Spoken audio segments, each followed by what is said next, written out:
방어의 재해석 20문단 할 차례예요. 20문단 2장 20문단이에요. 2장 2절에 20문단째. 자, 함께 읽습니다. 시작. 신께서 창조하신 영혼들은 서로 완전히 의존한다. 영혼의 창조는 이미 완전하게 이루어졌지만 영혼에 의한 창조는 그러하지 못하다. 신께서 영혼을 창조하셨으며 따라서 영혼에게 의존하실 수 있다. 신께서 영혼을 완전하게 창조하셨기 때문이다. 신께서는 영혼에게 신의 평화를 주셨으며 따라서 영혼은 흔들릴 수 없고 속을 수 없다. 두려움을 느낄 때마다 그대는 속으며 그대의 마음은 영혼을 섬기지 않는다. 이는 영혼에게 일용할 양식을 주지 않음으로써 문자 그대로 영혼을 굶주리게 만든다. 신께서는 오로지 자비만 베푸신다. 그대의 말 또한 오로지 자비만 반영해야 한다. 자비는 그대가 받은 것이요 그대가 베풀어야 할 것이기 때문이다. 아멘. 여기서 신과 신께서 그랬어요. 신과 신께서, 이건 무슨 말일까요? 신과 신께서. 우리도 신이라는 의미예요. 우리도 신이고 성부도 신이시고 창조주이신 성부도 신이시고 창조인 우리들도 신이다. 그래서 신과 신께서 창조하신 영혼들은 신과 신께서 창조하신 영혼. 그럼 여기서요, 성부이신 창조주 하나님도 창조자이신데, 크리에이터, 창조자이신데, 크리에이터라고 그래요. 창조자이신데, 우리도 또한 함께 창조의 반열 속에 같이 있어서, 우리도 창조주를 닮아서 창조하는 신이다. 그런 말이에요. 그런데, 이러한 창조하는 신인 우리들 영혼들은 서로 완전히 의존한다. 완전히 의존한다. 그래서 단독으로 있을 수 없다는 거예요. 나 홀로 구원도 아니에요. 나 홀로 집에라는 영화가 있었는데 나 홀로 집에 있는 게 아니에요. 우리는 다 함께 같이 있는 거야. 교회를 다녔든 안 다녔든 그건 상관없어요. 종교가 어떤 종교이든 그건 상관없어요. 종교 문제가 아니거든. 이건 창조의 원천이 그러하다 그 말입니다. 창조의 원천, 하나님께서 창조하신 우리 모두의 그 상태가 서로 의존 관계로 서로 이렇게 결속되어 있어요. 결속되어 있어요. 그런데 이 결속되어 있는 의존 관계를 서로 의존하고 있는 이 관계를 나 혼자 개별성이라고 그래요. 개별성, 인디비주얼이라고 하는 이 개별성, 나 혼자다라고 하는 생각이 이게 분리된 생각이라는 거예요. 이게 잘못된 생각, 이게 오류를 겪는 생각이라는 거예요. 여기서 벗어나야 돼요. 문 닫으세요. 그래서 창조와 창조란 말은 좀 어울리지 않는데 이 창조인 우리들이, 하나님의 창조인 우리들이 서로 의존 관계로 이렇게 엮여 있다라고 하는 이 인식을 아주 깊이 뿌리를 내려야 돼. 흔들리지 말아야 돼. 이것을 빨리 알아먹어야 돼. 이 상태를 경험해야 돼요. 영혼의 창조는 이미 완전하게 이루어졌지만, 완전하게 이루어졌어. 영혼의 창조는 하나님이 완전하게 이루어졌어. 부족한 게 한 개도 없어요. 영혼에 의한 창조는 그러하지 못하다. 자, 보세요. 창조주이신 하나님, 크리에이터, 창조주이신 신의 창조, 그 하나님의 창조는 완전하게 이루어졌는데, 그 창조인 피조물이라고 그러죠. 창조인 우리들 영혼에 의해서 창조하는 건 불완전하다. 그러하지 못하다. 이게 무슨 소리냐면, 그래서 우리는 어려움을 겪는다는 거예요. 이걸 고치기 위해서 예수님이 참 지식을 우리에게 주시는 게 이게 이제 기적 수업이에요. 그래서 신께서 영혼을 창조하시심에 따라서 영혼에게 의존하실 수 있다. 영혼에 의한 창조는 완전하지 못하지만 신께서 영혼을 창조하셨고 따라서 영혼에게 의존도 하신다. 우리들에게 의존도 하신다는 거야. 그래서 우리 없는 창조 없는 창조주는 존재하지 않아요. 뭐 말인지 아시겠어요? 하나님의 아들이 없는 아버지는 없다고요. 아들이 있기에 아버지 계셔. 아버지가 계시기에 아들이 있어요. 아시겠어요? 그래서 신께서 영혼을 완전하게 창조하시기 때문이라 그랬는데, 신께서는 영혼에게 신의 평화를 주셨습니다. 하나님의 영원한 평화가 우리들 영혼 속에 있어요. 그리고 완전하게 창조하셨기 때문이라고 그랬어요. 따라서 영혼은 흔들릴 수도 없고 속을 수도 없다. 영혼만은 흔들리지도 않고 반석이야. 영원한 반석. 응? 그러니까 예수님이 내가 이 반석 위에 내 교회를 세우리니 음부의 권세가 이기지 못하리라 하는 마태복음 16장 16, 17, 18 이렇게 쭉 나가는 이 말씀 속에 너는 베드로라 했을 때에 흔들리지 않는 이 반석 같은 든든한 요지부동한 이 영혼을 말씀하셨다라고 봐야겠어요. 자, 이는 영혼에게 일용할 양식을 앞에 두려움을 느낄 때마다 그대는 속으며, 두려움을 느끼는 건 속는 거라는 거예요.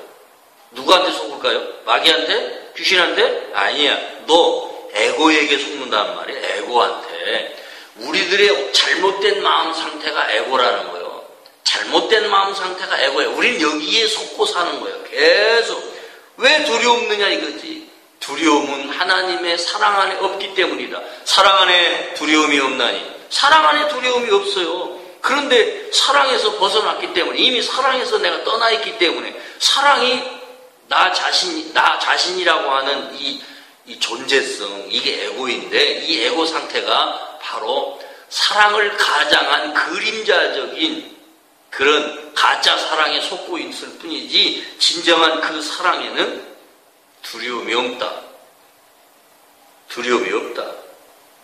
이걸 의식하세요. 그대의 마음은 영혼을 섬기지 않는다. 두려워하는 이상 내 마음이 두려워하고 있는 한 영혼을 섬기지 않는 거예요. 그러면 이 마음이라는 존재는 뭐 하는 거냐? 영혼을 섬기게 돼 있어. 바른 마음은 영혼을 섬기게 돼 있어. 영혼을 섬기지 않는 마음이 그런 마음, 잘못된 마음, wrong mind라고 그러는 거예요. 그러니까 이 잘못된 마음 속에서 우리가 늘 두려움을 느끼고 하나님과 분리를 느끼고, 그리고 사랑 없는 원망과 짜증과 온갖 스트레스를 다 받는 거예요. 뭐가 스트레스 받아요? 사랑이 없는 온전하지 못한 가짜 마음. 그걸 에고라고 그런단 말이야. 그 에고가 말하자면 두려움도 느끼고 스트레스도 받고 그런다 이거예요. 왜 스트레스 받느냐? 그 스트레스 받는 순간만은 잠시 나는 지금 사랑 안에서 벗어났어요. 그리스도 안에서 벗어났어요. 순간순간 우리는 그리스도 안에서 벗어나서 짜증내고 힘들어하고, 그리고 외롭다, 고독하다, 나 혼자인 것 같다, 아무도 나를 사랑하지 않는 것 같다, 이런 가짜 마음 속에 우리는 사로잡히는 거예요. 그럴 때 빨리 깨어나야 돼. 깨어나야 돼. 순간순간 깨어나야 돼. 그때 깨어나야 돼. 어떻게? 나는 하나님의 아들이지, 나는 사랑 안에 있지, 나는 그리스도 안에 있지, 나는 완전한 자다, 나는 영혼이다, 난 몸이 아니다 라고 계속 그렇게 빨리 신속하게 바꿔치기. 무슨 마음으로? 바른 마음으로 내 자신을 바꿔야 돼. 대체해야 돼. 그것만이 우리가 할 수 있는 일이에요. 신께서는 오로지 자비만 베푸신다. 오로지 사랑만 베푸시는 분이야. 이 자비를 뭐라고 표현해서 불교에서 자비란 말을 많이 쓰는데 성경에도 자비란 말이 있어요.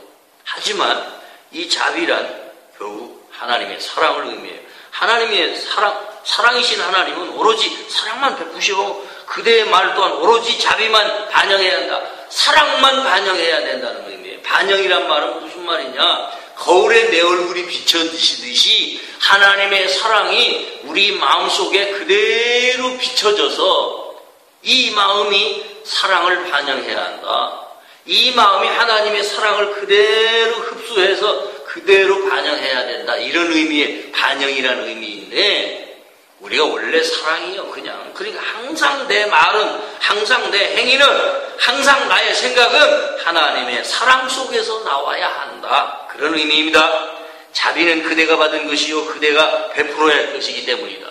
자비는 우리 속에 원칙적으로, 원천적으로 있다 그래요. 원천적으로. 원천이란 말은 원래 그냥 있다. 사랑은 그냥 우리 속에 있어요.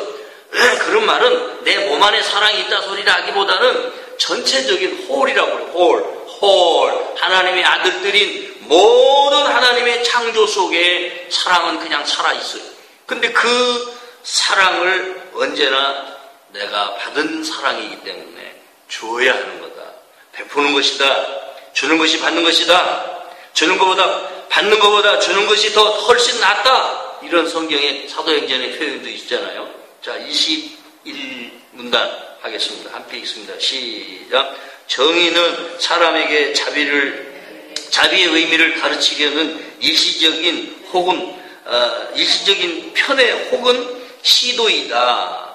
만약 사람의 마음이 불의를 창조한다면 단지 사람이 불의를 행할 수 있다는 이유 때문에 정의로서 판단하는 측면이 생긴다.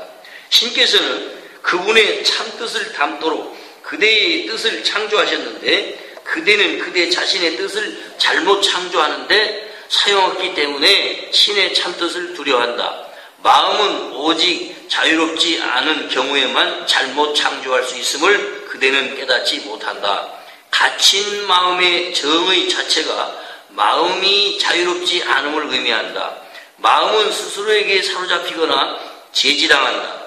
따라서 마음의 뜻은 한계가 있으며 자유로이 자신을 주장하지 못한다. 앞에서 언급했던 한 종류이다. 참 의미는 한 마음 혹은 한 뜻이다. 온 아들의 뜻과 성부의 참뜻이 하나일 때 그 완전한 일치가 바로 하늘이다. 조금 난해하게 읽혀지기도 했어요. 자, 하지만 하나씩 설명을 들어봅시다. 정의라고 하는 것, 이 정의라고 하는 것은 사람에게 있어서 자비의 의미를 가르치려는 일시적인 편이라는 말은 무슨 의미로 번역을 하셨을까? 일시적인 한 편이다. 다시 말하면 잠시 그냥 수용해서 사용할 수 있는 그런 거다. 일시적인 편의 혹은 시도이다. 그러니까 일시적인 거라는 거야. 이 정의라고 하는 것도 하나의 이 에고적인 삶 속에서 사용할 수 있는 그냥 하나의 시도일 뿐이다. 그런 의미예요. 그러니까 정의라고 하는 것이 진리가 아니다 이런 말이야. 그냥 진리로 가기 위해서 뭔가를 진리에 대한 어떤 것인가를 알게 하기 위해서 그냥 한편으로 사용될 수 있는 어떤 시도인 것밖에는 안 된다. 그런 의미인 것 같아요. 자, 봅시다. 만약 사람의 마음이 불의를 창조한다면, 불의한 것을 만들어낸다면 단지 사람이 불의를 행할 수 있다는 이유 때문에 불의를 행할 수 있다는 어떤 그런 정의로서 판단하는 측면이 생긴다는 거죠. 판단하는 측면이 생긴다. 조금 어렵고 난해하지만 이걸 알아먹어야 우리의 의식이 바뀌어요. 조금 어려운 표현이 나오면 금세 정신이 몽롱해져요. 뭔 말인가 해가지고. 왜 그러냐?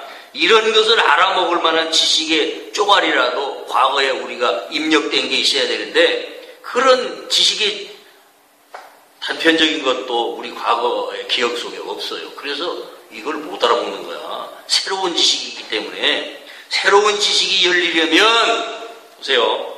새로운 지식이 열리려면 엄청난 에너지를 필요로 해요. 신경망이 확장이 돼서 열려야 하기 때문에 우리 뇌에서 받아들이는 이 신지식에 관한 이 뇌는요 많이 헷갈려하고 있어요. 못 받아들여. 그래서 힘들어요. 그래서 사람들이 다 포기해 중간에. 자, 그래서 정신일도 하사불성 신경을 써가면서 들어야 한단 말이에요. 신경을 써가면서 들어야지 이 기회를 놓치면 여기에 관한 지식은 또 그냥 흘러가 버리고 마는 거예요. 자, 다시 설명할게요. 만약 사람의 마음이 불의를 창조한다면 만약이라고 그랬어요. 만에 하나 그런 말이에요. 그러니까 단지 사람이 불의를 행할 수 있다는 이유 때문에 정의로서 판단하는 측면이 생긴다는 거지. 판단하는 측면에서 그런 것뿐이라 이 말이야.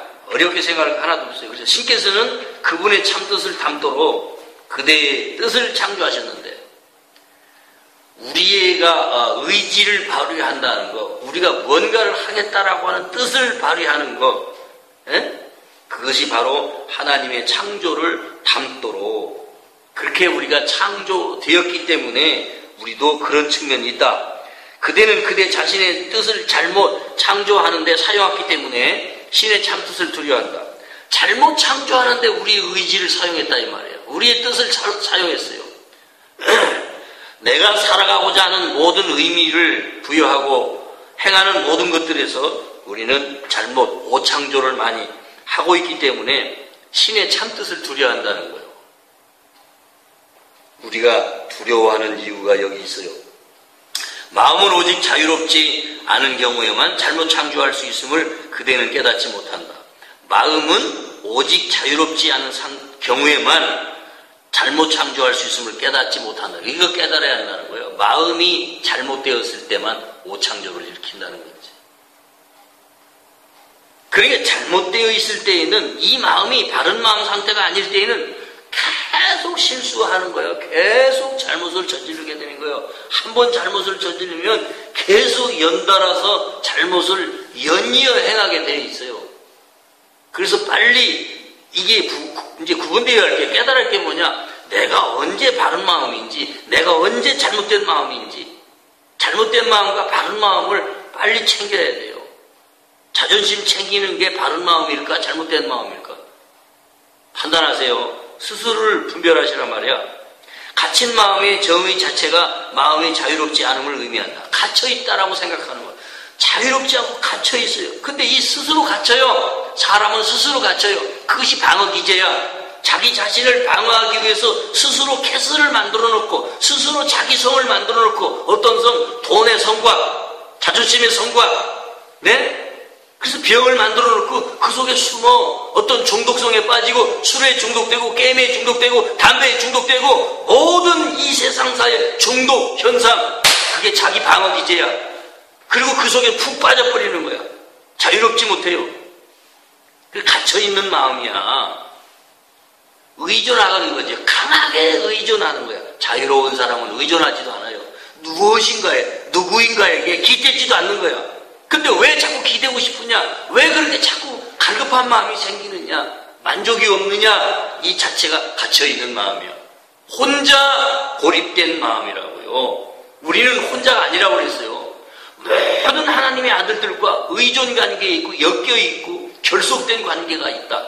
그럼에도 불구하고 그걸 깨닫지 못하고 나 혼자라고 생각하며 항상 방어기제를 세워놓고 그 속에 성곽을 만든 채 그 안에 갇혀서 꼼짝달싹 못해. 헤어나오지를 못해요. 부자연스러워. 자유롭지 못해.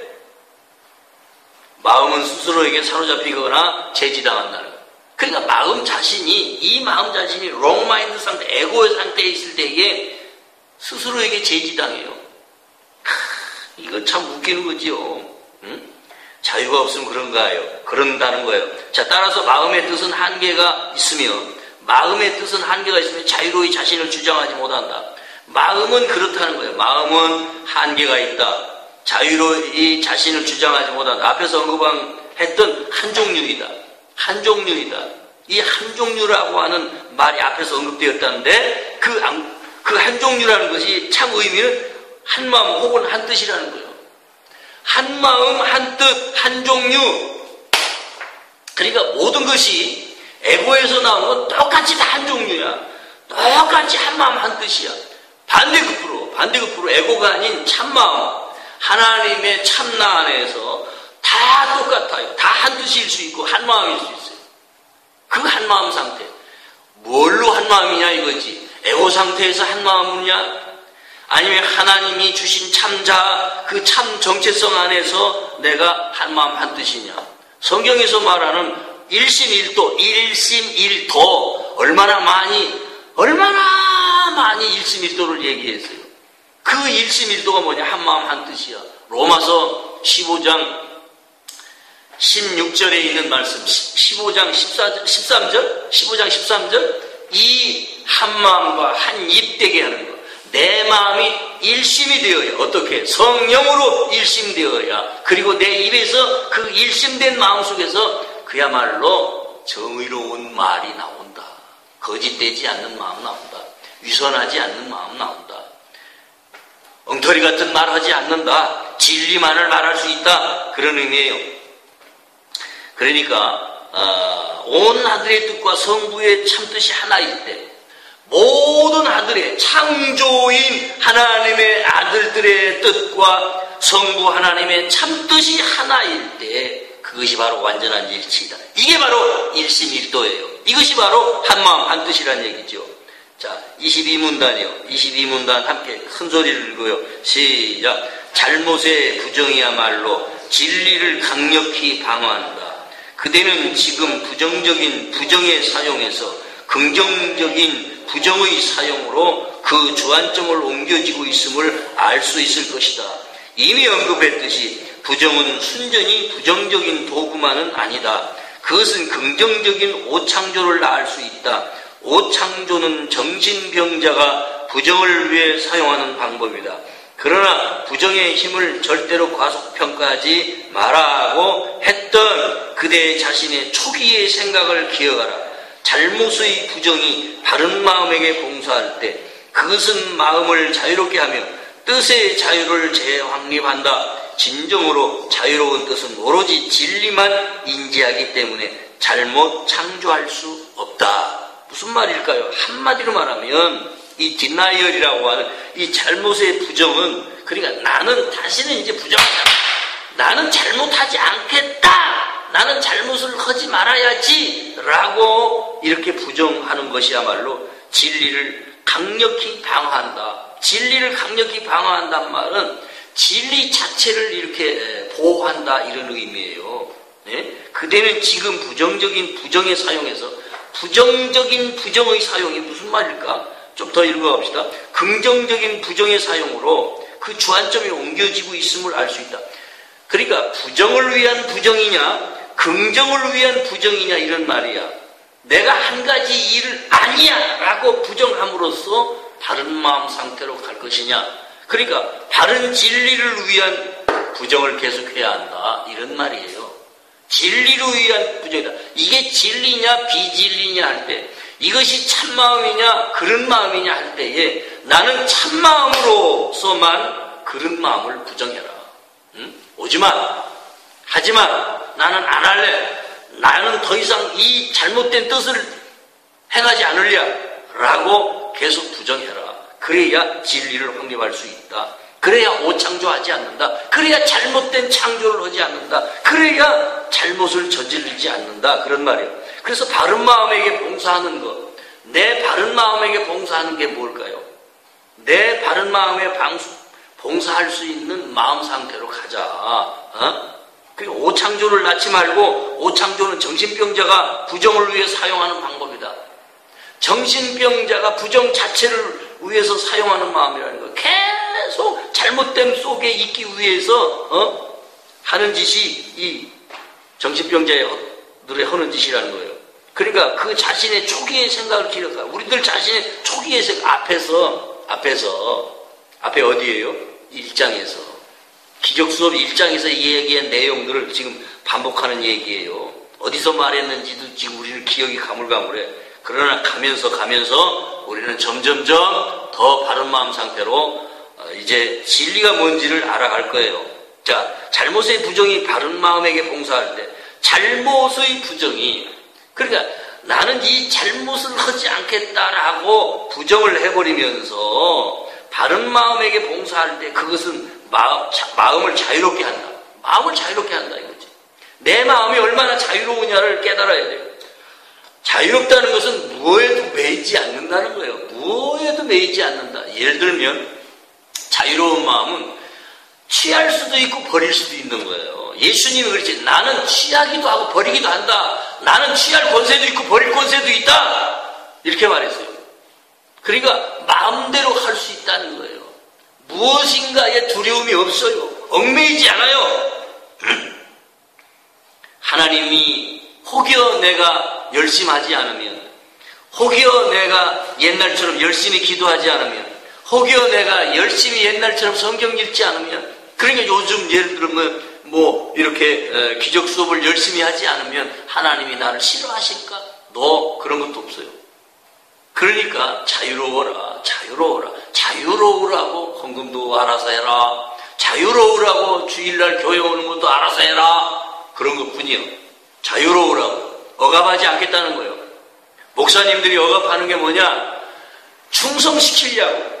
교회를 계속 결속시키고 교인들을 결속시키고 유지하기 위해서, 교회라고 하는 이러한 시스템을 유지하기 위해서 복받으라고 외치면서 헌금을 강조하고 충성을 맹세시키고, 그런 모든 전략들이 하나의 억압을 만들어내는 술책일 수 있다. 그래서 나는 몽땅 다 그냥 맘대로 해라. 그러나 그것이 시간 지연을 시켜요. 열심 내지 않으면 시간 지연시켜요. 열심이라고 하는 것도 건설적인 내 마음 활용이야. 건설적인 내 마음 활용을 위해서 열심 내라 이거예요. 근데 열심히 하지 않아요. 기적 수업 세미나에 갔다 왔잖아요. 양 이틀 동안, 오늘까지 해요. 여러 사람, 여러 모양을 보고 왔는데 다들 훌륭해요. 그럼에도 불구하고 열심히 하지 않는 그런 얘기들을 많이 이제 듣게 돼요. 왜? 자유롭게 하라고 그러니까. 열심히 하지 않아요. 그만큼 시간만 연장될 뿐이다. 하루하루 쉬지 아니하고 그야말로 열심을 다하여 이 수업에 임하면 시간을 단축하는 유리한 점이 있어요. 알아서 하면 돼요. 그것도 알아서 하면 돼. 정말로 게으름 피고 열심히 하지 않는다면 시간만 지연될 뿐이라는 것을 알아먹으면 됩니다.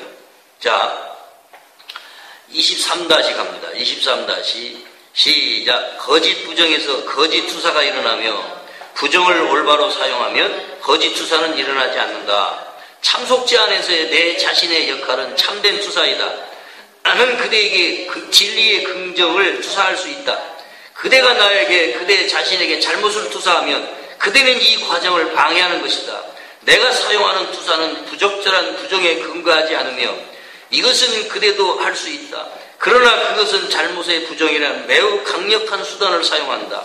기적 일꾼이란 내가 사용하는 종류의 부정과 투사를 받아들이고 부정하고 투사하는 그 자신의 타고난 능력을 내 것과 결합하여 이를 다시 자신과 다른 이들에게 돌려주는 자이다. 이렇게 하면 모든 곳에서 위협이 완전히 제거된다. 우리는 진정한 평화의 시간을 위해 함께 일할 수 있으며 이 평화는 영원하다. 이게 굉장히 중요한 말이에요. 기적 수업을 앞서거니 뒤서거니 성서에 있는 대로 먼저 된 자 나중되고 나중된 자 먼저 된다는 말씀과 같이 앞서거니 뒤서거니 조금 차원이 조금씩 수준차가 생기기도 하고 비스무리해요. 그렇게 해서 이제 모든 기적 수업을 함께 하는 분들을 이제 이렇게 만나보니까 수십 명 모였는데 어제까지 수십 명 모였었어요. 면면을 이렇게 보면서 나름 이렇게 가만히, 나는 원래 심리를 분석하는 사람이니까 보면 그야말로 앞서거니 뒤서거니 조금씩 발전해 가고 있는 모습들을 발견되더라고요. 그런데 정말 중요한 사실 하나를 간과하면 안 된다. 아까 앞에서 말한 대로 우리는요 너무나 단단한 결속 속에 있다는 거예요. 인위적으로 에고 안에서 결속이라는 게 아니고 어느 조직을 만들어서 결속이라는 게 아니고 창조 자체가 서로 의존 관계로 결속 관계가 이루어져 있다는 거예요. 이미 그렇게 짜여져 있어요. 그럼에도 불구하고 그걸 활용하지 않는 거야. 그걸 사용하지 못하는 거야. 그게 개별성이에요. 혼자 잘난 척하면 이게 개별성에 빠지는 거예요. 그래서 혼자 영웅돼 버리면 그건 예수님의 참뜻과 창조의 참뜻과도 상관이 없어요. 지금 이 말씀, 이 23- 이야기 속에 이게 들어있어요. 잘 보십시다. 거짓 부정에서 거짓 투사가 일어난다. 그러니까 부정을 하려면 이게 아닙니다. 바로 이런 것입니다. 라고 참된 부정을 해야 되는데 거짓 부정에서 거짓 투사가 일어난다. 거짓 투사란 말은 그게 다 쓸데없는 짓이다. 어렵게 얘기를 했지만 그런 거야. 자, 부정을 올바로 사용하면 거짓 투사는 일어나지 않는다. 그러니까 거짓된 투사를, 잘못된 투사를 하지 말고 참으로 바른 투사가 일어나야 된다. 바른 투사란 말은 무슨 얘기냐면요, 내 안에 진리가 있으면 나는 진리를 투사해요. 내 속에 하나님의 말씀이 살아있으면 그 말씀을 투사한다고. 그 말씀을 투사하면 듣는 자가, 보는 자가, 나와 함께 있는 자가 사랑으로 결속돼요. 사랑으로 하나 된다고. 근데 잘못된 투사를 하면, 자식에게 잘못된 투사를 하면, 내 주변 사람에게 잘못된 것을 투사를 하면 모두가 다 오류에 빠질 수밖에 없어요. 그대에게 진리의 긍정을 투사할 수 있다고 했어요. 나는 그대에게 진리의 긍정을 투사할 수 있다. 나는이 누굴까요? 여기서 말하는 나는 예수님이에요. 예수님은 우리들에게 진리의 긍정을 투사하실 수 있다는 거예요. 그대가 나에게, 그대 자신에게 잘못 투사하면, 그대가 나에게, 그대 자신에게 잘못을 투사하면, 이게 무슨 말일까요? 우리들이 예수님에게나 우리들 자신에게 잘못을 투사하면 그대는 이 과정을 방해하는 것이다. 잘못을 투사하게 되면 이 기적 수업의 과정을 방해하는 것이라는 거예요. 예수님에게까지 그렇게 영향이 미친다는 거예요. 이게 무슨 말일까요? 예수님에게까지 영향이 미친다는 말이 무슨 말일까요? 봐봐요. 이게 어려운 얘기인 듯 하지만 이런 말을 바로 알아듣고 가버리면 참 이제 기적 수업 공부는 쉽게 풀리는 거야. 그대가 나에게나 예수님에게나 그대 자신에게 잘못을 투사하면 그대는 이 과정을 방해하는 것이다. 예수님에게도 영향이 미친다는 얘기가 여기 들어있어요. 내가 잘못을 투사하게 되면 그걸로 인해서 이 기적 수업이, 이 진리가 방해를 받을 수 있다는 거지.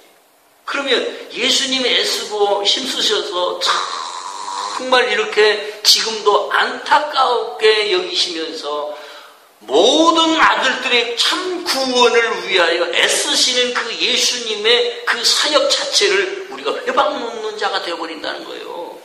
이걸 명심해라, 그런 의미예요. 그러니까 우리는 방해자가 되어서는 안 돼요. 자, 함께 읽읍시다. 시작. 내가 사용하는 투사는 부적절한 부정에 근거하지 않으며, 예수님이 사용하는 투사는요, 부적절한 부정에 근거하지 않는다, 그런 얘기예요. 이것은 그대도 할 수 있다. 우리들도 할 수 있다는 거예요. 예수님이 할 수 있으면 우리도 할 수 있다, 그런 얘기예요. 참 사람이셨던 예수가 하시는 일이라면 우리들도 할 수 있다, 그런 얘기예요. 그러나 그것은 잘못의 부정이라는 매우 강력한 수단을 사용한다. 잘못의 부정이라는 매우 강력한 수단을 사용한다. 그러니까 잘못을 하지 않도록 하는 강력한 수단을 사용한다는 얘기예요. 잘못을 하지 않도록. 네? 그러니까 얼마나 지금 안타깝게 말씀하시는 이 내용이 뭘 함축하느냐, 뭘 뜻하고 있느냐. 잘못하지 않도록 살아가라. 오류에 빠지지 않도록 살아가야 한다. 그런 얘기를 강력하게 지금 하고 계신 거예요. 기적 일꾼이라 내가 사용하는 종류의 부정과 투사를 받아들이고, 예수님이 부정했던 그 부정을 받아들이고, 예수님이 투사했던 그 투사를 받아들여서 예수님과 똑같이 한번 해봐라, 그런 얘기예요. 부정하고 투사하는 그 자신의 타고난 능력을 내 것과 결합하여, 우리들의 타고난 그 능력, 예수님과 함께 결합하여 그런 거예요. 예수님과 손을 잡고 함께 갑시다, 내 아버지 집, 이런 거요. 예수님이 말씀하시는 걸로 빨리 받아들이고 함께 하자는 거예요. 이를 다시 자신과 다른 이들에게 돌려주는 자이다. 예수님과 함께하는 마음이면 나 자신과 다른 사람들에게 또 되돌려주는 것이다. 봐요, 나의 구원은 다른 사람의 구원이야. 저 사람의 구원은 나의 구원이야. 예? 저 사람이 잘 되는 건 나도 잘 되는 거야. 저가 축복을 받는 건 내가 축복받는 거야. 내가 행복한 건 저 사람도 행복하게 하는 거야. 당신이 행복하면 나도 행복한 거야. 그런 얘기요. 그래서 나 홀로 집에도 없지만 나 홀로 행복도 가당치 않은 거예요. 자, 보십시다. 자, 함께 읽습니다. 24문단 시작. 방어의 부적절한 사용은 아주 널리 알려진 반면에 그 적절한 사용은 아직 충분히 이해되고 있지 않다. 방언은 자기 자신과 세상에 대한 사람의 지각을 정말로 창조할 수 있다. 무엇을 위해 사용하느냐에 따라 방언은 왜곡시킬 수도 있고 바로잡을 수도 있다. 이게 무슨 말이냐면 잘 들으세요. 잘 들어요. 아까 앞에서도 방어 얘기를 했어요. 여기 봐요. 왜 그러세요? 방어 얘기를 했는데 방어가 뭔지 아세요? 저 사람이 나를 공격할 것이야. 저 사람이 나에게 섭섭하게 할 것이야. 저 사람 때문에 내가 힘들어. 너 때문에 내가 고생하고 있어. 그러니까 안 돼. 너 나한테 가까이 오지 마. 이게 방어예요. 이게 방어야. 이게 방어야. 근데 이게 지나치면, 자기 방어가 지나치면 사람과 교통을 못해요. 소통을 못해요. 부부간에 서로가 피해주는 피해의식 속에 빠져버리면 저 인간 말이야 언제부턴가 나를 섭섭하게 해. 그러면 이제 내가 이 섭섭함을 당하지 않기 위해서 마음을 닫아버려요. 섭섭함을 더 이상 당하지 않으려고 마음을 닫아. 그런데 그렇게 닫으면 닫을수록 둘이는 더 많이 분리된 상태에 가는 거예요. 이게 방어예요. 여기에 빠지지 마라. 이렇게 방어하는 것은 점점 더 나를 오류에 빠지게 한다. 그런 의미예요. 그러니까 어떻게 해야 되느냐? 그럼 어떤 게 진정한 방어이냐? 여기서 진정한 방어라는 단어는 안 나왔지만 방어를 왜곡시키지 말고 바로 사용해라. 그런 말씀 여기 들었어요. 근데 진정한 방어는 뭐냐? 진리에 대한 방어예요. 진리에 대한 방어. 내가 진리를 갖고 살으면 내가 진리의 사람일 때에 비진리가 나에게 침투해 들어올 때 그걸 차단하는 게 진정한 방어야. 그리고 내 안에 진리가 있는데 내가 진리로서 생명을 누리고 살고자 하는데 이 진리로서 사랑을 누리고 사랑을 주면서 용서를 주고 용서를 받으면서 살기를 원하는데 용서하지 못하는 마음이 생길 때 이걸 밀어내라 이거지. 이게 방어야. 내가 왜 용서를 못하고 있지? 빨리 밀어내버리고 이 용서 못하는 마음을 저쪽으로 빨리 밀어내버리고 용서를 선택하는 것이 내가 다시금 용서를 하겠다라는 마음을 결심하는 것이 이게 진정한 방어이다. 이게 참된 방어이다. 그러니까 왜곡된 방어를 하지 말고 참 방어를 해라. 진리를 위한, 사랑을 위한, 용서를 위한 참 방어. 그 뭐냐?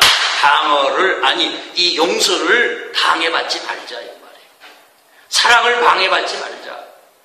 내가 용서하고 무한히 사랑을 하기를 원하는데 이걸 방해하는 어떠한 나쁜 생각, 그런 마음에서 나오는 어떤 생각을 자꾸 침투할 때, 생각이 침투할 때 그걸 차단해낼 수 있는 능력, 이게 방어 능력. 이거야말로 진정한 방어 능력이라고요. 그 말이 여기 들어있어요. 자, 25문단입니다. 25문단 시작. 부정은 오로지 잘못에게만 사용되어야 하며 투사는 오로지 진리를 위해서만 남겨두어야 한다. 그대는 진실하게 받았듯이 진실하게 주어야 한다. 황금률은 이 바탕 위에서만 효과적으로 작용할 수 있다. 황금률이 뭘까요? 김집사님, 황금률이 뭐야? 황금률. 두 김집사, 여기 봐봐요. 황금률.